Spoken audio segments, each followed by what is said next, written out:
ఖమ్మం జిల్లా డీసీసీ పీఠం కోసం పలువురు ఆశావహులు ఆశగా ఎదురుచూస్తున్నారు. ప్రస్తుతం అధ్యక్షుడిగా ఉన్న నాయకుడు రాష్ట్ర స్థాయి కార్పొరేషన్ పదవి కావాలని పట్టుబడుతున్నాడని పార్టీ వర్గాల్లో చర్చ సాగుతోంది.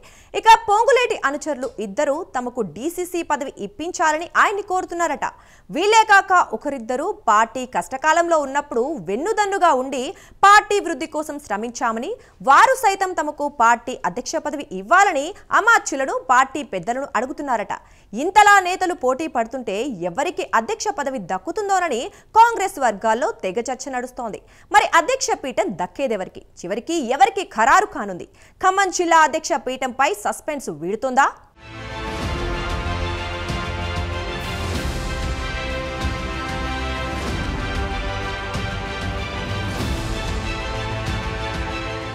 ఖమ్మం జిల్లా కాంగ్రెస్ పార్టీకి మొదటి నుండి గట్టి పట్టున్న ప్రాంతమని కాంగ్రెస్ వర్గాలు బలంగా నమ్ముతున్నాయి. తెలంగాణ ఏర్పడినప్పటి నుండి అంతకు ముందు కూడా కాంగ్రెస్ కంచుకోటగా ఖమ్మం జిల్లాకు పేరుంది. బీఆర్ఎస్ పార్టీ 10 ఏళ్లు అధికారంలో ఉన్నా ఇక్కడ ప్రతిసారి ఒక్క ఎమ్మెల్యేతోనే సరిపెట్టుకుంది.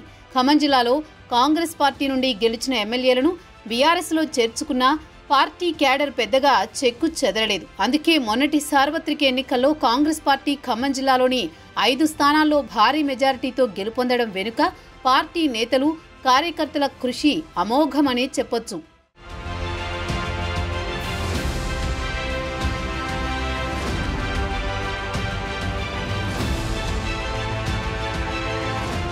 పదేళ్లుగా కాంగ్రెస్ పార్టీకి అధికారం లేకపోవడంతో ఆ కాలంలో ప్రస్తుత deputy CM Bhatti Vikramarka party క్యాడర్కు వెన్నుదన్నుగా నిలుస్తూ అభయమిచ్చారు. ఆయన ప్రధాన అనుచరుడిగా ఉన్న పువ్వాళ్ల దుర్గాప్రసాద్ పార్టీ కష్టకాలంలో ఉన్నప్పుడు డీసీసీ పదవి చేపట్టి గ్రామాల్లో క్రింది స్థాయి కార్యకర్తలకు మనోధైర్యాన్ని నింపారు. నిత్యం భట్టి సూచనలతో పువ్వాళ్ల దుర్గాప్రసాద్ పార్టీ కార్యాలయం వేదికగా ఆనాటి ప్రభుత్వ పనితీరు ఎండగట్టేవారు. కాంగ్రెస్ పార్టీ అధికారంలోకి రావడంతో తనకు రాష్ట్ర స్థాయి కార్పొరేషన్ పదవి లేదా సుడా చైర్మన్ పదవిలో ఏదో ఒకటి ఇవ్వాలని భట్టి విక్రమార్కను గట్టిగానే కోరుతున్నారట. అయితే ప్రస్తుత పరిస్థితుల్లో ఆ 2 పదవులు ఇచ్చే పరిస్థితి లేదని భట్టి పువ్వాళ్లను సముదాయిస్తూ వస్తున్నారని టాక్ వినిపిస్తోంది.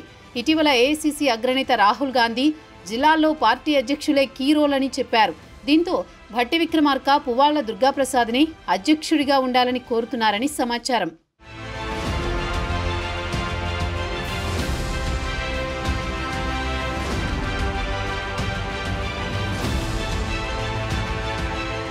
ఇదిలా ఉంటే జిల్లాకు చెందిన మరో మంత్రి పొంగులేటి శ్రీనివాసరెడ్డి అనుచరులు ఇద్దరూ తమకు సముచిత స్థానం ఉండే పోస్టు ఇప్పించాలని ఆయన్ని ప్రభుత్వం ఏర్పడిన నాటి నుండి కోరుతున్నట్టు సమాచారం. వారిలో ఒకరు వైరా నియోజకవర్గానికి చెందిన బీసీ సామాజిక వర్గ నేత, మరొకరు ఎస్సీ కేటగిరీకి చెందిన వ్యక్తి. వీరిద్దరూ మంత్రి పొంగులేటికి ప్రధాన అనుచరులు కావడం విశేషం. ఆ ఇద్దరు నేతలు జిల్లాలో బలమైన నేతలుగా ముద్రపడిన వారే కావడం వారు కూడా జిల్లా డీసీసీ పదవి ఇప్పించాలని మంత్రిని కోరుతున్నారట. వీరే కాక పాలేరు నియోజకవర్గంలో పార్టీ కష్టకాలంలో ఉన్నప్పుడు జెడ్పీటీసీగా బెల్లం శ్రీనివాస్ గెలిచారు. పార్టీ కోసం అహర్నిశలు కృషి చేస్తున్నారు. ఆయన కూడా తనకు పార్టీలో సముచిత స్థానం కావాలని పార్టీ పెద్దలను కోరుతున్నారట. ఆయన జెడ్పీటీసీగా ఎన్నికైన తర్వాత బీఆర్ఎస్ నుంచి ఆఫర్ వచ్చినా తాను కాంగ్రెస్ పార్టీని వీడేది లేదని స్పష్టంగా చెప్పడం పాలేరు నియోజకవర్గంలో పార్టీ కోసం కష్టపడిన వారిలో బెల్లం శ్రీనివాస్ ఒకరని చెబుతుంటారు. ఇలా పలువురు ఖమ్మం జిల్లా పార్టీ అధ్యక్ష పదవి కోసం ఎవరికి వారు ప్రయత్నాలు చేస్తున్నారు. ఇక రాష్ట్ర పార్టీ అధిష్టానం ఎవరిని డీసీసీ అధ్యక్షునిగా ఎంపిక చేస్తుందో తెలియాలంటే వేచి చూడాలి మరి.